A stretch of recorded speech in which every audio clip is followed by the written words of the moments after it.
네, 오늘은 자격 없음이라는 제목으로 함께 말씀을 나누려고 합니다. 여러분, 제가 이 시간 잠깐 반어법을 사용해 보려고 합니다.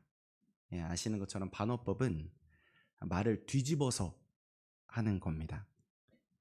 말이나 의미를 모순되게 말함으로 인해서 어떤 사실을 더 강조하게 담아내거나 전하는 방식을 반어법이라고 하죠. 한마디로 뒤집어서 말하고 그 안에 더 깊은 의미를 담는 것입니다. 먼저 간단한 예를 들어보겠습니다. 제가 들었던 재밌는 모순된 말인데요. 어떤 권사님이 이렇게 말씀을 하시더라고요. 아이고 살겠네, 이렇게. 사실 살겠네가 아니라 살겄네라고 하셨습니다. 아이고 살겄네, 이렇게 하셨어요.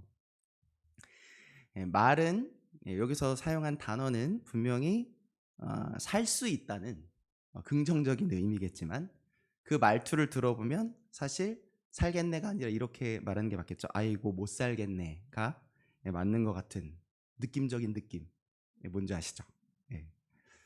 아마도 살겄네라고 모순되게 말씀하시는 권사님은 아이고 못 살겠네 할 때 그 못 산다는 부정적인 말을 재치 있게 긍정적인 말로 바꿔서 반어법으로 사용하시는 걸 겁니다. 부정적인 말보다 긍정적인 말을 사용해야지 하는 마음으로 그렇게 하시는 거겠죠. 생각해보니까 저도 이와 같은 의미로 반어법을 사용해서 말을 사용할 때가 있었습니다.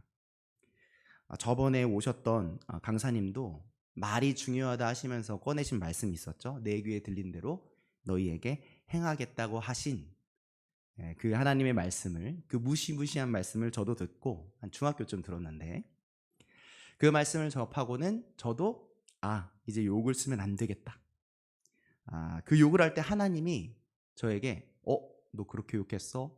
내 귀에 들린 대로 너한테 행할 거야? 하시면 어떡하지? 하는 마음이 들어서 욕을 하고 싶을 때 대신 쓸 말을 만들어 봐야겠다, 이렇게 생각을 했습니다. 고민하고 고민하던 제가 결국 그 단어를 만들어냈죠. 욕이 나오려고 한다. 욕 대신 쓸 말. 욕이 나오려고 할 것 같을 때 대신 쓸 말을 신중하게 야심차게 만들어냈습니다. 그리고 이후에 정말 오랫동안 욕을 사용하지 않았어요. 그리고 그 대신 이 말을 오랫동안 사용했었습니다.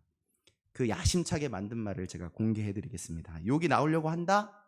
그러면 이렇게 말하는 겁니다. 이런 띠띠빵빵. 다 같이 따라해 보실까요? 이런 띠띠빵빵.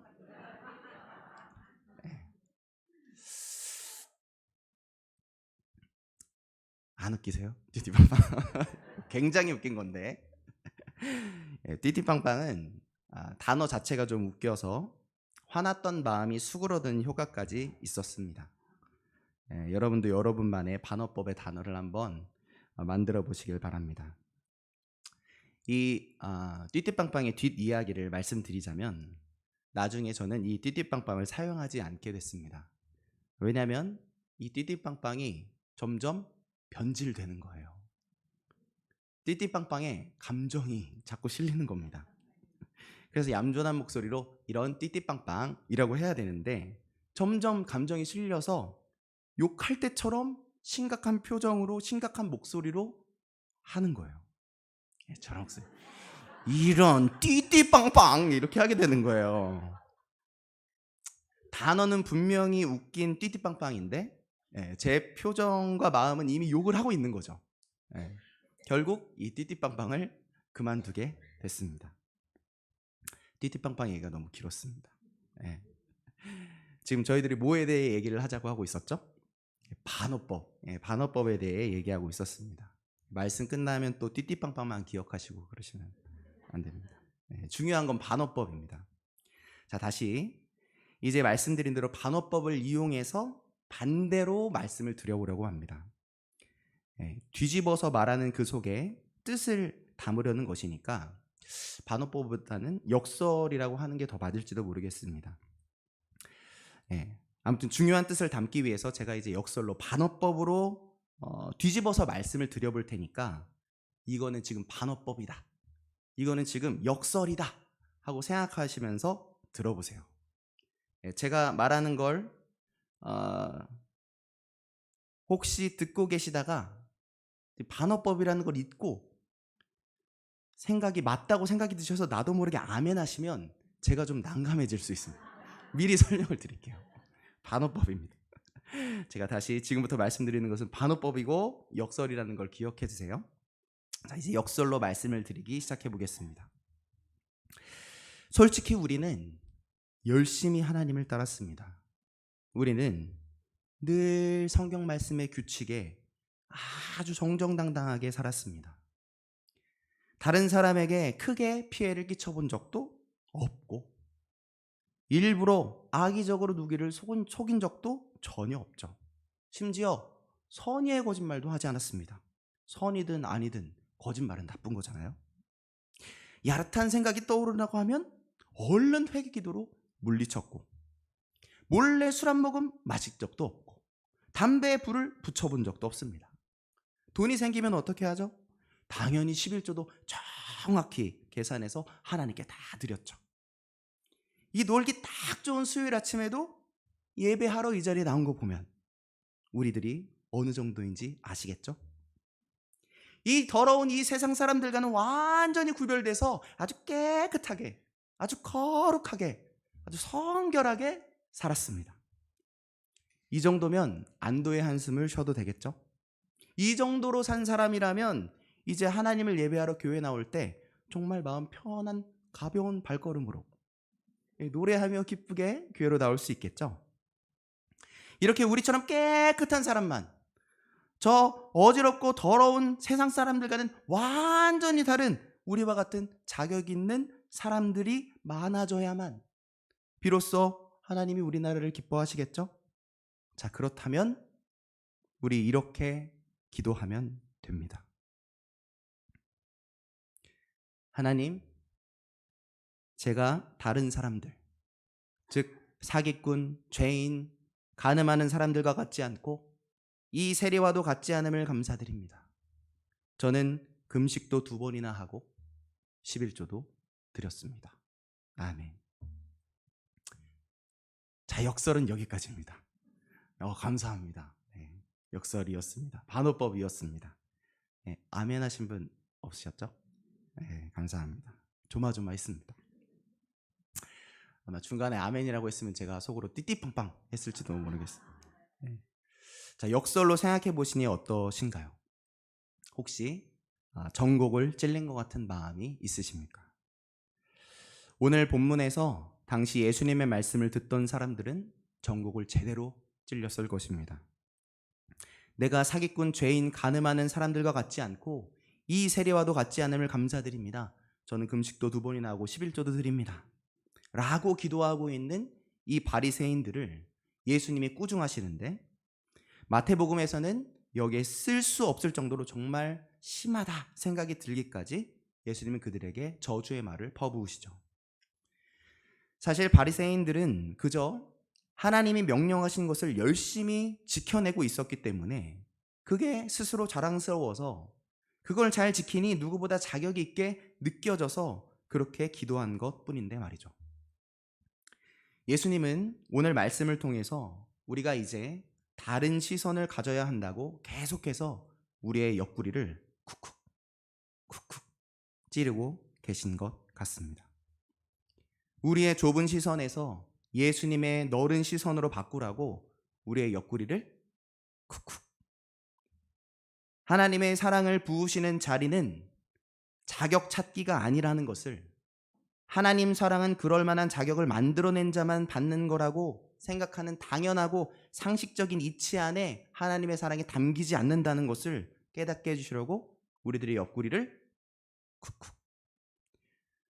하나님의 사랑하심은 우리가 모든 말씀을 정확하게 수행해냈는지 계산하는 것을 의미하는 것이 아니고, 또 우리 이웃들이 그 말씀을 제대로 실행해내지 못해서 우리가 그들을 지적하거나 우리가 스스로 우쭐함을 느끼는 것도 아니라는 것을 다시 떠오르게 하시려고 우리의 옆구리를 또 쿡쿡. 오직 은혜로 자격 없는 우리를 부르셨음을 분명히 깨닫게 해주시려고 오늘 우리의 옆구리를 쿡쿡 찌르고 계신 것이죠. 그거 잊지 말자고 우리도 지금 내 옆 사람의 옆구리를 쿡쿡. 못 들으셨어요? 우리 은혜임을 잊지 않도록 옆 사람의 옆구리를 쿡쿡. 네. 자, 그렇다면 하나님이 그렇게 우리의 옆구리를 쿡쿡 찌르고 계신다면 우리는 사랑의 하나님께 어떻게 기도해야겠습니까? 오늘 말씀은 이렇게 기도하라고 가르쳐 주죠. 하나님, 저는 죄인이니 자비를 베풀어 주세요. 하나님, 저는 자격 없는 죄인입니다. 불쌍히 여겨주세요. 솔직히 우리가 보기에 이런 기도는 좀 우울하고 침울한 기도로 보일 수 있습니다. 반대로 주여 내가 할 수 있습니다. 아시잖아요. 제가 예배 안 빠지는 거 주여 제가 아니면 누가 합니까? 제가 믿음 짱이잖아요. 짱인 저를 세워 주옵소서. 이렇게 뭔가 내가 열심히 믿을 테니 이루어주소서 하면서 세게 하는 기도가 뭔가 더 힘있고 더 멋진 기도처럼 느껴지지 않습니까? 그렇게 바라보게 되는 우리의 고정관념을 깨고 오늘 힘이 없어 보이는 이 세리의 기도를 오늘 다시 우리들의 입술에 담아야 하는 것이죠. 하나님, 저는 죄인이니 자비를 베풀어 주세요. 하나님, 저는 자격 없는 죄인입니다. 불쌍히 여겨 주세요. 왜죠? 왜 이 힘없어 보이는 기도를 우리 입에 담아야 할까요? 그렇게 힘이 없이 기도했던 세리의 기도를 듣고 예수님이 이렇게 말씀하셨기 때문입니다. 누가복음 18장 14절 같이 한번 읽어보도록 하겠습니다. 내가 너희에게 이르노니 이에 저 바리새인이 아니고 이 사람이 의롭다 하심을 받고 그의 집으로 내려갔느니라. 아멘. 이 사람이, 이 세리가 의롭다함을 받고 집으로 갔다. 남들보다 잘한 것을 내세우며 당당하게 멋들어지게 기도했던 바리새파 사람, 그와 완전히 반대로 자신에게는 자격이 전혀 없다는 것을 그저 작게 속삭일 수밖에 없었던 세리, 이 둘 중에 누가 하나님께 의롭다 하심을 받고 집으로 내려갔다고 예수님이 선언하십니까? 바리새인입니까? 세리입니까? 세리였죠. 세리가 하나님께 의롭다 인정을 받고 집으로 돌아간 것은 세리가 그동안 하나님 앞에서 실수하지 않아서 남들보다 더 열심히 말씀을 지켜서 거짓말도 안 하고 술도 담배도 안 피고 교회 밖에 있는 사람들과 달리 거룩하고 성결해서가 아니었다는 겁니다. 그 거룩하고 성결함을 진짜 내 앞에 두고 자신의 삶을 비추어 볼 때 네, 내가 잘 해냈습니다. 모두 다 잘 지켜냈습니다. 라고 전혀 말할 수가 없던 사람, 이 고개를 들 수조차 없던 이가 바로 세리였죠. 그런데 그런 세리가 하나님께 의롭다 하심을 받을 수 있었던, 의롭다 여김을 받을 수 있었던 이유가 무엇입니까? 세리가 노력해서 이뤄낸 성과물이었나요? 아니죠. 세리가 한 것이라고는 하나님, 저는 정말 사랑받을 자격이 없는 사람입니다 라고 솔직히 힘없이 진실되게 고백한 것뿐입니다. 그런데 하나님은 자격 없는 그에게 정말 자격 없다고 하나님 앞에 고백하며 엎드려 있는, 그저 엎드릴 수밖에 없는 그에게 의롭다 하심을 얻게 하시는 것이죠. 이게 뭘까요? 이걸 뭐라고 표현해야 될까요? 이 표현이 안 되는 말을 표현하는 단어가 바로 은혜이죠. 우리가 은혜라는 단어로 하나님의 넘치는 사랑을 표현하지만 이 하나님의 놀라운 움직이심, 이 놀라운 선택, 이 말도 안 되는 하나님의 사랑은 사실 은혜라는 단어로는 다 표현해낼 수가 없는 것이죠. 마치 내가 정말 생명 다해 사랑하는 내 아이 아니면 내 손자, 손녀에게 우리가 사랑해 라고 말한다고 해서 그 아이를 향한 내 사랑의 마음이 다 전달되고 표현되지 못하는 것처럼 아이를 안고 뽀뽀해주고 어부바해주면서 사랑해 라고 한들 그를 너무너무 사랑하는 내 마음이 사랑해 라는 말로 다 표현될 수가 없는 것처럼 우리가 은혜라고 설명하는 이 단어 안에 담긴 말의 뜻은 은혜라는 단어로는 도저히 담을 수 없는 놀라운 의미가 담겨져 있는 것이죠. 만약 은혜라는 단어를 어떤 컵 안에 담긴 물이라고 표현한다면 그 물은 아마도 지금도 밖으로 넘쳐 흐르고 있는 상태일 것입니다. 아니 그 컵을 가져다가 바닷속으로 잠기게 해서 컵에 물이 가득 채워진 상태, 그 끝없는 물 안에 잠긴 컵을 보고 우리는 은혜라고 부를 수 있을 것입니다. 그렇습니다. 세리가 무언가를 잘해서, 세리가 하나님께 잘 보여서 의롭다 하심을 입은 것이 아니었죠. 뭐였습니까? 자격 없는 자에게 부으시는 하나님의 사랑, 그 바다에 잠긴 컵, 하나님의 놀라운 은혜로 인함이었던 것이죠. 자격 없는 자에게 주시는 하나님의 놀라운 선물, 바다와 같은 은혜로서 세리가 의롭다 여김을 받은 것이라는 것입니다. 그렇기에 오늘 이 세리가 드린 기도, 나에게 자격 없음을 기억하고 주님 앞에 고백하는 내용으로 하나님 앞에 이렇게 내 진심을 다해서 고백해 본 사람들이라면, 하나님께 자격 없는 내 모습 이대로의 모습을 정말 세리처럼 솔직하게 주님 앞에 고백해 본, 기도해 본 사람이라면 그 사람이야말로 이 세상에서 가장 귀한 복을 얻은 사람들입니다.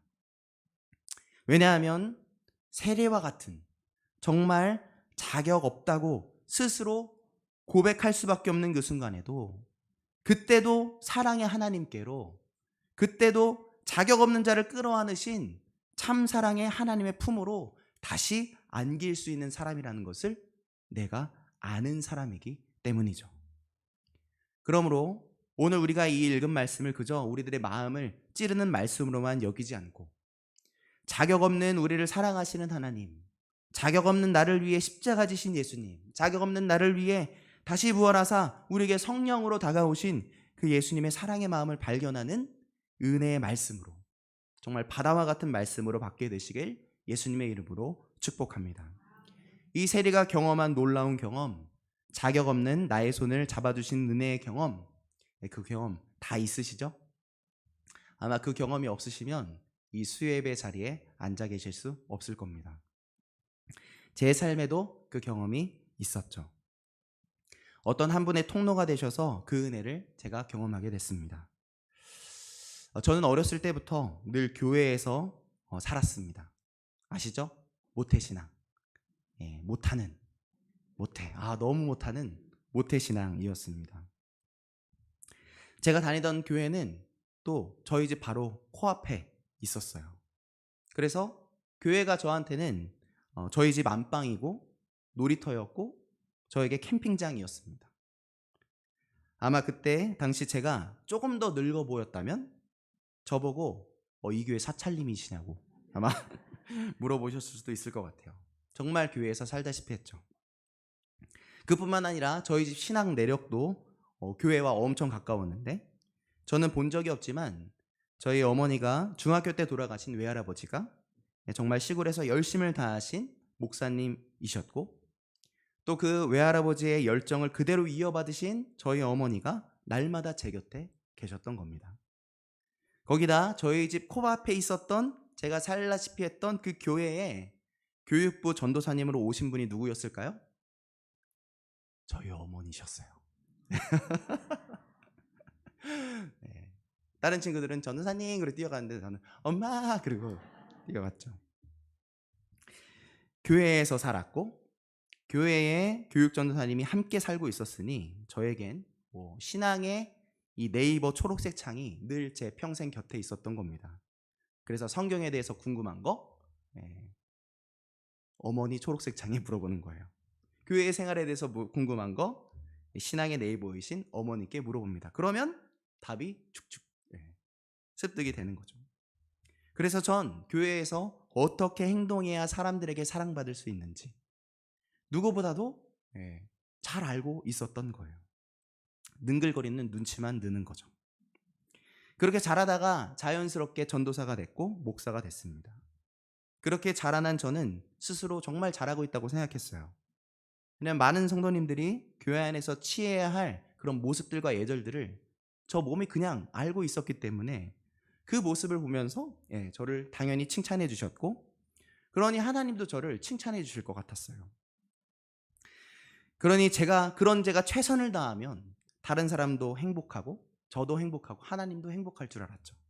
그런데 어느 날 저의 정말 열심히 있는 최선으로 인해서, 잘난 저의 최선으로 인해서 상처 입는 사람들이 생기기 시작합니다.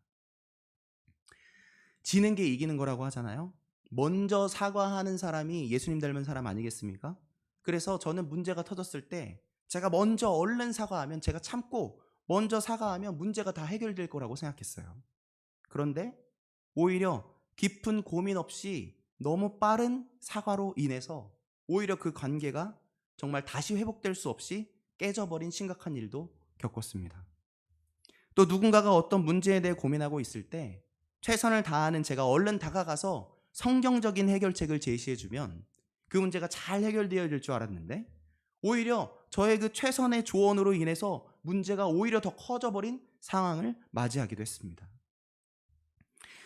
또 사역도 그랬죠. 정말 저로서는 최선을 다해서 준비하고 사역했는데 제게 좋은 결과가 오기를 바라고 정말 열심히 사역했는데, 모든 그 사역들이 오히려 낙심할 일로 돌아오고 좌절할 일로 다가오는 순간들을 만나게 됐습니다. 자꾸 그렇게 만나니까 어떻게 될까요? 조금씩 힘이 빠지죠. 조금씩 열정이 고갈됐습니다. 어느 순간 제 자존감에, 제 신앙에, 제 믿음에 바닥이 나는 상황이 됐어요. 사람들 앞에서는 분명 제 얼굴은 활짝 웃고 있는데 마음속으로는 정말 우울했습니다. 사람들 앞에서는 신나게 박수치며 찬양했는데 집에 가서는 나 왜 살지? 내가 왜 살지? 심각하게 고민했습니다. 그리고 때마침 교회 사역을 내려놔야 하는 순간이 찾아옵니다. 제게 펼쳐진 모든 상황이 저한테 이렇게 말하는 것 같았어요. 그래, 네가 무슨 사역이야? 너 솔직히 자격 없잖아. 그거 너 자신이 더 잘 알잖아. 네 따위가 무슨 목사야. 정말 슬펐습니다. 나아가 나는 슬퍼할 자격이 없지 라고 여겼고, 자격 없다는 그 말에 정말 동의하면서 제 안에서 속삭이는 내 안의 양심이 말하는 그 음성에 정말 동의하면서 삶의 이유와 동력을 잃어가고 있었습니다. 그러니 어떤 기도가 나오겠습니까? 하나님, 그만하시라면 그만할게요. 저 진짜 자격 없는 거 알고 있습니다. 저 자격이 없습니다. 예. 어른들은 제가 막 정말 열심히 막 뜨겁게 기도하시는 줄 알았을 거예요. 저는 한탄하고 있었습니다. 하나님 앞에 절망하고 있었어요. 이런 제가 뭘 하죠? 이래가지고 제가 뭘 하죠?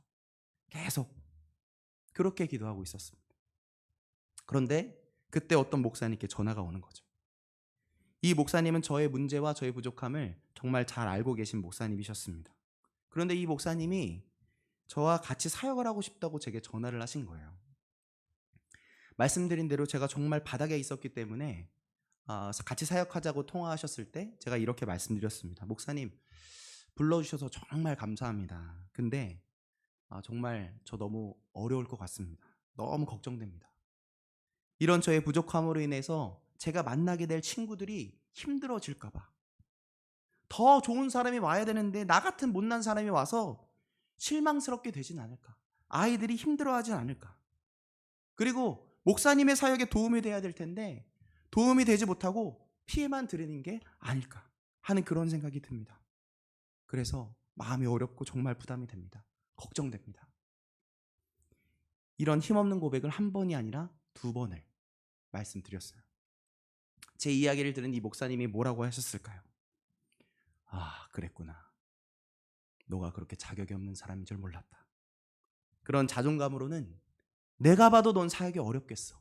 그래, 알았어. 전화 끊자. 안녕. 이라고 하셨을까요?